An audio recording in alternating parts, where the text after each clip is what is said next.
back at WNST, Towson, Baltimore, and Baltimore Positive. We are positively taking the Maryland Crab Cake Tour back out on the road this week. We'll be at Gunpowder Lodge for those folks out in northeast Baltimore County. Everybody knows Perry Hall and Kingsville and the road on the Bel Air Road. Beautiful, beautiful park at Gunpowder at the bottom. Stop by between 2 and 5.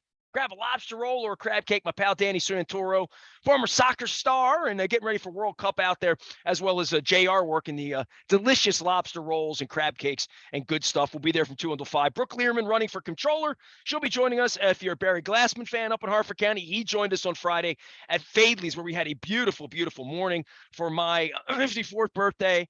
I don't know that I could count that high. I spent the Sunday afternoon up in Cecil County, Perryville at the Hollywood Casino, hanging out with Todd. By the way, Luke, every time Mark Andrews caught the ball, they yelled heap, up there in Perryville. We talked a lot about Lamar and a lot about the pass and a lot about the referendum on his money and like all of that. Let's talk about the rest of the offense, because as that goes, he goes. We've talked about Hollywood Brown not being available. We talked about Rashad Bateman not being available.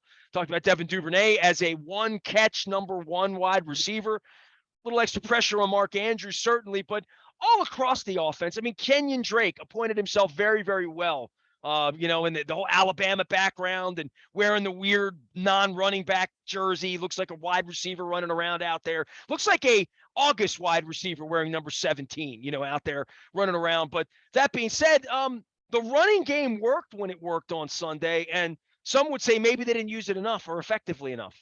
Yeah, I mean, this is a Giants team that hadn't been great stopping the run. As much as we have given Wink Martindale his flowers and given the Giants coaching staff their props for and the how victory the Giants belt on Sunday, by the way. Sure. Yeah, right. But at the same time, the Ravens, I mean, they gashed him in the run game. There's no question about it. I mean, look at Kenyon Drake, who I have to share this because you mentioned Kenyon Drake, but I got a text from my mom. I guess it was probably third quarter. Big football fan, your mom. And she said, I left Kenyon Drake on my bench on my fantasy football team. And I said to her, well, there was no logical reason. First of all, I can't believe you even had him on your roster. No disrespect to Drake, but I mean, your mom knows who Kenyon Drake is. She's a step ahead of my wife. Sure. But she was lamenting not having him in her lineup. And I said, Mom, there would have been no logical reason to think that Kenyon Drake was going to run for 119 yards on 10 carries. I mean, you just don't expect that. 11.9 yards per carry. And as he mentioned, because I had a chance to ask him in the post-game press conference, just this idea that this guy was, looked like he was on the way out. He had been a healthy scratch after J.K. Dobbins had come back. But as far as taking advantage of his opportunity, but he said, look, I mean, I'm happy with how I played, but so much of that was the offensive line. I wasn't even touched on some of those runs, which, they did a fantastic job blocking. So, yeah, I mean, especially on the heels of John Harbaugh saying that J.K. Dobbins' knee tightened up a little bit in the second quarter and that he didn't play after that. And, I don't think there's anything to be overly alarmed about. I think they're going to be very, very cautious, especially on that turf up at MetLife. So, that wasn't shocking that happened, although you're certainly it's worth monitoring with Dobbins. But yeah, Kenyon Drake runs the ball. They average 8.8 yards per carry. And to your point, you have a third quarter drive where you're at the 5-yard line and you don't run the football. Now, you can sit there and say, well, they should have had a touchdown. You got to make catches. You got to make plays. You can call the perfect play call, and if it's not executed, then, well, I don't know what you say about that. But certainly you can second guess it after the fact and first guess it in many cases. I think people watching that. But you look at that. How about Ronnie Stanley with Morgan Moses going down? It early in the game, it was looking like 2 series for Stanley, 1 for McCary, but then Morgan Moses hurts his heel, goes to the locker room, and McCary's playing right tackle. Stanley played the rest of the way and, seemed to hold up okay. I think he was sore after the game, but, he didn't seem any worse for wear in terms of, any kind of major setback or anything like that. So, those are positives, right? I mean, not that you want Morgan Moses hurt, but Ronnie Stanley played every play and, still, held up okay and looked like Ronnie Stanley. So, you look at that, you look at the running game. I mean, there's so many things that you could try to be positive about if the result is different, and you would be positive about it. But And the result was then, different for 58 minutes, right? sure, I mean, sure, they've sure. been winning for, they Yeah, played 6 hours of football. They've been losing for less than 3 minutes. yeah. It's Well, amazing. I mean, in their three losses, I mean, it's been a matter of a couple minutes. It's been seconds. That they trailed. Yeah, they did trail in the Cincinnati game. They trailed in the New England game for a while, but overall, there's so much to like. But boy, what you don't like is just complete. It's just a black cloud over this football team right now. And hey, you've got to be better in crunch time. And as much as I just talked about the running game and the offensive line blocking, well, Morgan Moses, false start. Patrick Ricard, false start. Patrick Ricard, false start. Morgan Moses, false start. And then you get to late in the game, the illegal formation. Ronnie Stanley's not covered up by presumably some wide receiver. So And the bad snap, don't forget that. yeah, well, yeah, but I'm just you have these handful of plays, and you could say, well, there's so much good. Well, those handful of plays are costing you football games. So that's what's really, really frustrating about this football team right now, because you see elements of it looking so good. And, I was just looking at Football Outsiders. They do their DVOA, their DVOA efficiency metric. The Ravens are still, I think, third in that, but they're 3-3. I will point out They're the best 3-3 team in the league. they might be, but there are a lot of 3-3 football teams right now. I mean, go look around the league right now, teams that you expected to be really good, not just the Ravens. There are a lot of teams like that right now. So we always talk about parity in the NFL. There's a little more of it than normal this year, beyond looking at Buffalo and Philadelphia at the top. I mean, Kansas City, albeit a loss on Sunday for them, but still very much a team that, to be reckoned with as we get closer to January. But there's a lot of that going on. And that's not to forgive the Ravens. That's not to say that everything is fine, but there's a lot of that going on. And what's crazy right now is you look at their remaining schedule, there is not a single opponent on that schedule that currently has a winning record. I'll point out the Ravens don't have a winning record right now either, but it just speaks to where the league is right now. So there's a lot of football to be played.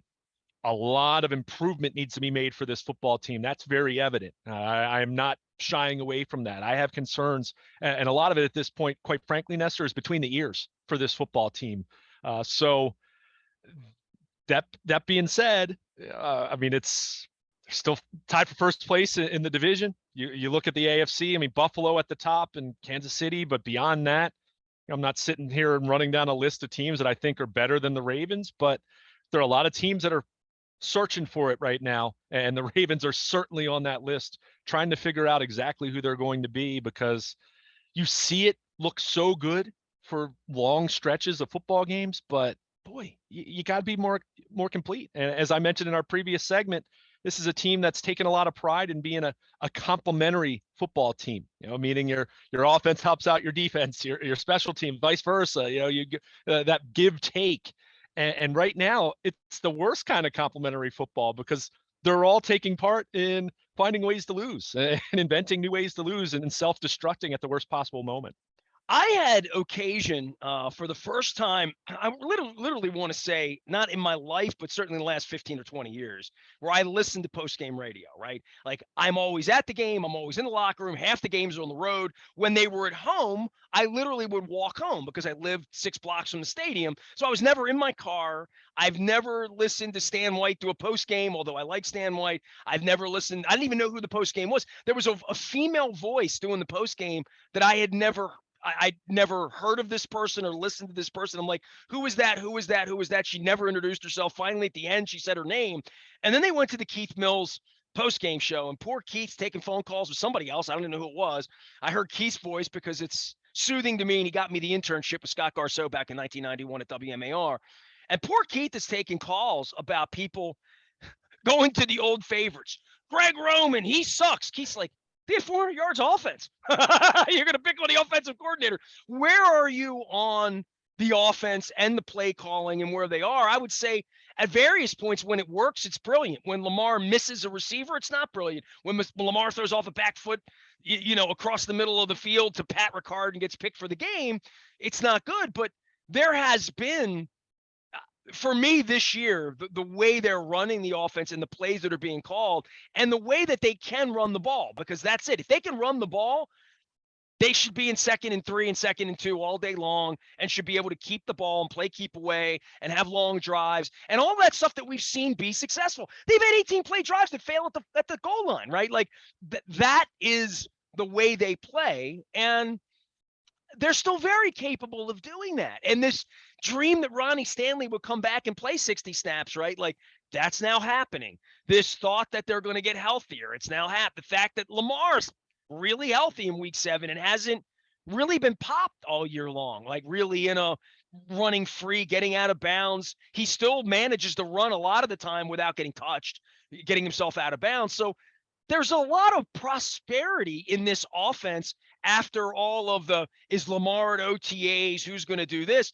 But part of this is about getting Bateman back, right? I mean, part of this is if it's Devin Duvernay and Mark Andrews, it's probably not going to go well. They need more threats. They need more separation. They need better wide receivers for Lamar. Well, they do, and that's why I kept asking that question after the draft. Again, Marquise Brown, great value. The trade itself, I love the value. It was great value, but ultimately, great value doesn't win you football games on Sunday necessarily if you haven't sufficiently replaced the player that you traded away. And I hear you on Rashad Bateman, and I'm not saying that the Ravens should be firing on all cylinders from a passing game standpoint, but the Chiefs traded Tyreek Hill, and they're still the Chiefs, right? For the most part. I mean, that's where I look at this thing and say, you don't have enough depth. I mean, you just don't. I mean, Mark Andrews was phenomenal on Sunday. I mean, he's over 100 receiving yards and a touchdown. We can debate, and I still haven't gotten clarity, but I did not get a chance because I drove 400 miles total up and back from the Meadowlands. I would have driven half. It's Chad Steele's fault. The end zone pass where it bangs off his face mask, that was tipped, right? I think.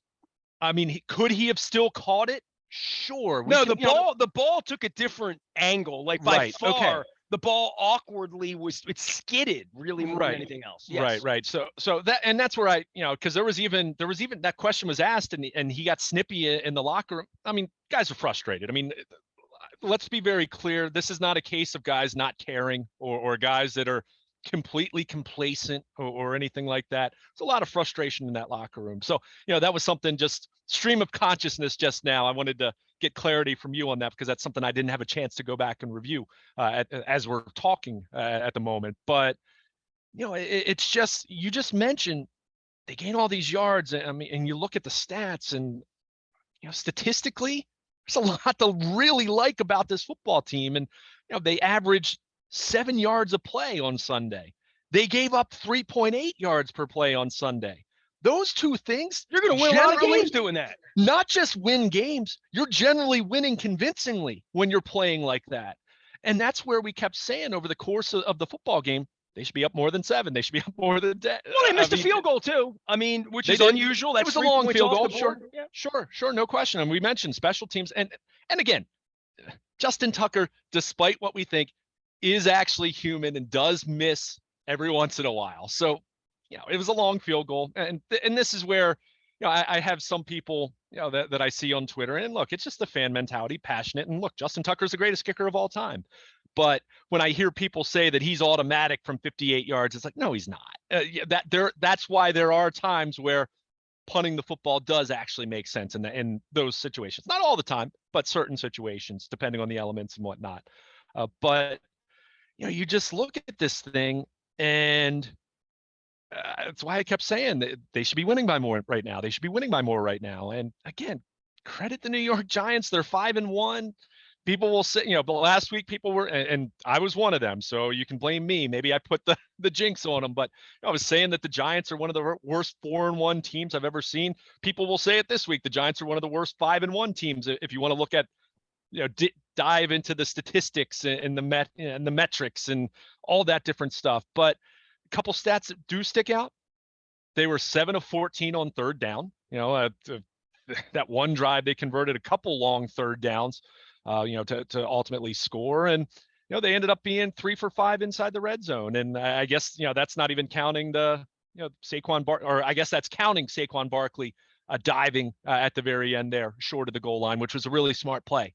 That's something you don't that you see Well, I mean, on the you're regular part of now. you. I'm in the casino and I'm like, what's the over under? They're already over. Let's start with that. I'm like, literally, I'm in a casino watching this, and I don't bet, but I was like, man, somebody's ripping a ticket up here one way or another.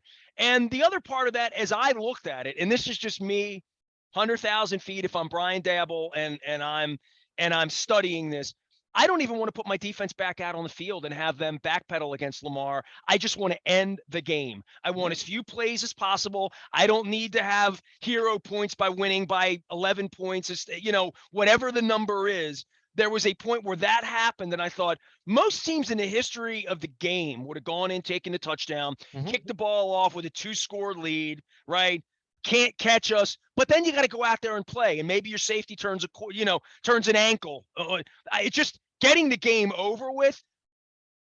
That's a grown-up move by the Giants. It really is, because there's a lot of go ahead in, pad your stats, get your numbers, like I'm going to score a touchdown because it's there, coach. There's the goal line. I'm going in. It's a touchdown. But that's a different way to play it, to end the game and not put the defense back out and take a knee, all over with. I thought that was really, really grown up. That was the higher win probability play right there. It was. And to add another layer to that, it's Saquon Barkley, who, let's face it, the last couple of years with the injuries, he's going to be a free agent this offseason. You're telling me that he, as an individual, wouldn't have liked having another touchdown to add to his stats come March, when he's going to be hitting the free agent market, or the Giants are trying to re-sign him, whatever ends up happening. So yeah, and you see more of that now. It comes down to this. In that situation, when you slide and you get the first down and you're in a position where you can go to victory formation, it now becomes, what is the win probability of being up 11, but the Ravens have the ball, and knowing that Lamar could throw a bomb, he could break off an 80-yard touchdown run, and then suddenly there's an onside kick coming after that, or it's the odds of whatever the probability is of fumbling away a snap on a quarterback kneel, which Joe is Pisarcik. very, very, very minute. It happened right? in the Meadowlands. So, it did. Well, but keep in mind that was before they started doing the victory formation. Yeah, that's one of the plays that led to teams inventing the victory formation and the kneel and everything, because they said, hey, we're not going to hand it. I don't care if it's our most short-handed fullback or running back, we're not going to hand it off. So Herm Edwards still eating off that. But you're right. He is. But it was a mature play, and it's something that they're right there. As much as people hammer analytics and fourth down decisions and things of that nature, that is an analytic-minded play right there, because you're saying, I will take the higher win probability of keeping possession of the ball. The opposition cannot stop the clock to get the ball back. They're going to use their last 2 timeouts, and the clock's still going to expire. And I'll take the higher win probability of having a 4-point lead, but I'm snapping it and taking knees, compared to going up 11 or 12, whatever you would decide to do with the conversion try, and the other team having the ball. And we saw this play out with the Jets and the Browns earlier this year. The Browns, Nick Chubb goes in the end zone, and Joe Flacco and the Jets won that game, even though they were down 2 scores very, very late. Now, that said, if Barkley scores there, do the Ravens realistically have much of a chance? No, of course not. But through the history of football, that running back goes into the end zone 99% of the time. Yeah. And they take the 2, and they're like, we're up 2, you got a minute left. God bless you. You can't win. And that's right. But God bless you can't win puts 6 DBs in the back running around, right? Like, now you're rushing the quarterback. You're bringing your D line back out. Like, end the game. End the game. And he's a smart coach. Yeah. I mean, and again, Saquon Barkley doing the team thing right there. I mean, a smart play by him too. So, I mean, really in that spot. And again, we're kind of splitting hairs here. You're talking about what they did probably gave them a win probability of, I don't know what the probability would be of fumbling a snap on a quarterback kneel. I don't know if I've ever seen that, quite frankly. It would be like 99.9%, 99.95%, let's say, compared to if you score a touchdown there, where it's probably 99%. But they took the higher win probability play, and they ended the football game with the ball in their hands, rather than giving Lamar Jackson and the Ravens the tiniest shot of a miracle at the end. So, I mean, as much as we're talking about the Ravens' shortcomings in this football game, and boy, there are a lot of them, that's where you do, even if it's begrudgingly, have to give the Giants their props because they're feisty. They're very feisty, and they're playing smart football. And you look at the numbers, as ugly as they were for them. I mean, 3.8 yards per play is not good. That's not good offensively, but they did not make a lot of mistakes, and they hung around long enough to wait for their opponent to make some mistakes. And boy, the Ravens did it in the end. It's Cleveland week around here. Luke will be in Owings Mills. He will not be as up late as he was last week because we have less baseball teams playing and less middle of the night. 18-inning games, dude. We have, I fell asleep, woke up, the game was still going on. I woke up at 12:30 in the morning on Saturday night, and I was like, man, I hope the Padres won. It was like, oh, man, they're losing 2-0 in the seventh. Then they give up another run. I'm awake in the middle. The baseball was amazing. We're going to be doing baseball all week around here. I had Tyler Kepner on the show this week talking World Series in his book. So I'll be getting some baseball in because I've been watching a lot of baseball. And when the Phillies and the Padres are in the National League Championship Series, Luke, that would have been like a little boy's dream for me back in 1981 to have my Phillies hat, my Padres hat. So I might even be going up to Philadelphia this weekend to check out the Padres, wear my Tony Gwynn jersey a little bit, have cheesesteaks and whatnot thrown at me here this week. But in the meantime, Ravens getting ready for the Cleveland Browns. You mentioned inefficiencies and good records and where the Eagles are at 6-0. There is something about really feeling good about yourself when you're 5-1 or 6-0 this time of year. I felt that way for the Eagles fans and for your brother-in-law and Brett Dickinson and anybody else, Cheryl Laird, that loves the Philadelphia Eagles in my world. But this is a time where you don't win the Super Bowl in October, and for a regroup with the Ravens, all of these names, these players that have been injured, players we're trying to get back on the field, whether it's J.K. Dobbins with a tighten up. We got Stanley back on the field now. We're waiting on Tyus Bowser, the legend of David Ojabo, all of that. There is a point where it's a lot more nerve-wracking right now in Owings Mills. It's fun in Philly. You're 6-0, and I'm thinking, when they went to 6-0, I'm like, what are the odds of them not making the playoffs now? It's pretty, like October 17th, a little different because of 17 games versus 16 games. But you're starting to get to the point here where you're like, okay, the Steelers, they're not dead. They beat Tom Brady. The Browns can sort of kind of put us in last place by beating us this week. And then the Ravens have to get up and play 4 days later. This, if you were to look at the schedule when it came out in April, this is the toughest 10 days of the schedule for them. And where they are reeling at 3-3 and trying to figure this out. They got to play 2 football games here in a very, very short order here over the next 10 days. This is a spot where you're just praying for a split to something, right? But the split begins with, you better not spit this up against the Browns this week. And the Browns play us tough and blah, blah, blah, blah, blah. But the Browns are not a pushover here in the traditional sense. They still got a great roster. This is a worrisome week that you could lose to the lowly Browns, fall into potentially last place and be a 3-4 team, having to go on short rest and see Tom Brady. This is a dangerous week for the Ravens. Not to mention you go on the road the following week to New Orleans, which I'm not saying the Saints are anything special either. But again, at some point in time, it's one thing to lose to the Dolphins and the Bills, but then when you do it to the Giants too, from a talent level standpoint, it feels like the Ravens are capable of losing to just about anyone. I think they're capable of beating just about anyone, but they're 3-3 for a reason, right? You're doing a lot of good, but you're also doing some not so good. And that's where the Ravens are. But it's very much, this is a key 3 games here going into the bye week where, as you mentioned, it's Cleveland, it's an AFC North game.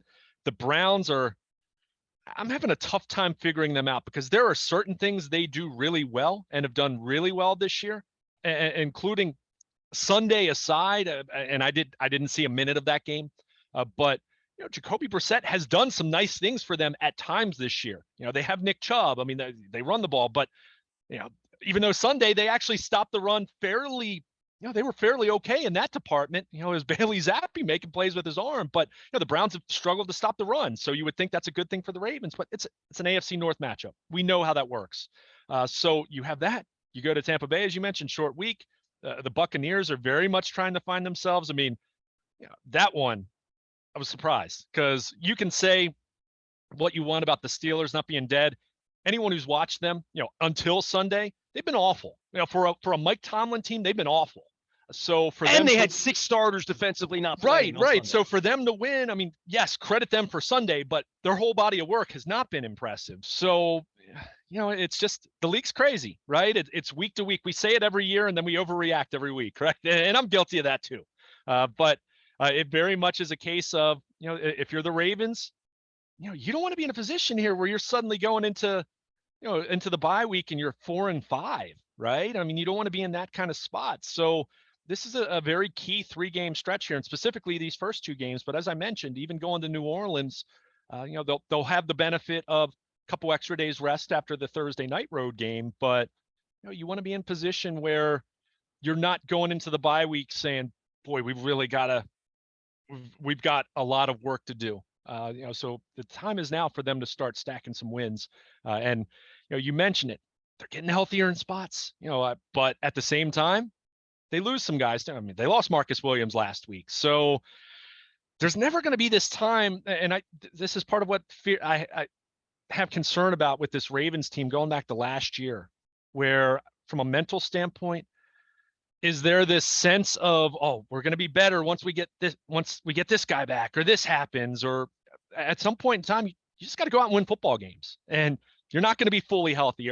The variables aren't going to be perfect every single week. You got to go out and take care of business, and they had a chance to do that Sunday, and they did not. And they come home 3-3, and as you mentioned, a very, very critical 10, 11-day period coming up for this football team.